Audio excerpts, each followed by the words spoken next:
Dramatic video taken from inside a school bus fleeing the scene of a collision in Welland on Tuesday. Niagara police say the school bus drove nearly 4 kilometers away from the scene with only 3 tires before it was stopped. Eric Fiano has been following this story and joins us live with the details. Good evening, Eric.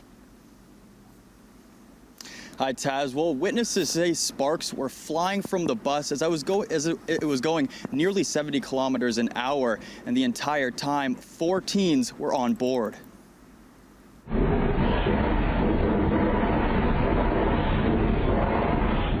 The sound of metal on pavement can be heard in this video from inside a school bus, barreling down Prince Charles Drive in Welland after fleeing a collision. And I noticed it had no tire, and the whole front end was smashed. Shelley McClemont says she was heading to work when she saw the bus. And I followed it all the way down Prince Charles. I was going 60 following this bus, and I was a bit back because the sparks that were flying, so it had to be going, 65, 70. Niagara police say before this, the bus had collided with a pickup truck just before 8 in the morning at the intersection of Canal Bank Street and Ontario Road. When the officers arrived on scene, they found a 47-year-old driver of a F150 Ford pickup truck suffering from serious injuries. But the bus fled the scene, leaving behind its left front tire. It traveled about 4 kilometers northbound on Prince Charles Drive, ending up in the area of Thorold Road, right outside Father Patrick H. Fogarty Child Care Center. Samantha works across the street and said a vehicle had to force it to stop.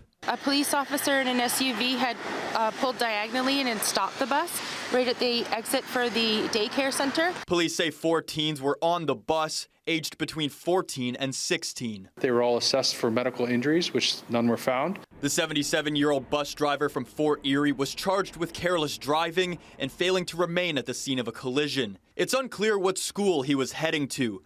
Niagara Student Transportation Services tells CHCH News it is also investigating the incident. I think a lot could have gone wrong. I mean, certainly there's a collision where someone left the scene of a collision. That's a problem, obviously. And then, but as this vehicle is driving down the road, and we know that it was a front wheel that was lost on the driver's side, so now you have issues of steering the vehicle, safely steering the vehicle, bringing it to a safe stop. There's a number of issues there. If that was my child, I would be so livid, and I would just be beside myself if that was my kid on the bus. It appears the driver worked for Switzer Carty Transportation Services. We reached out for comment or confirmation, but they have yet to get back to us.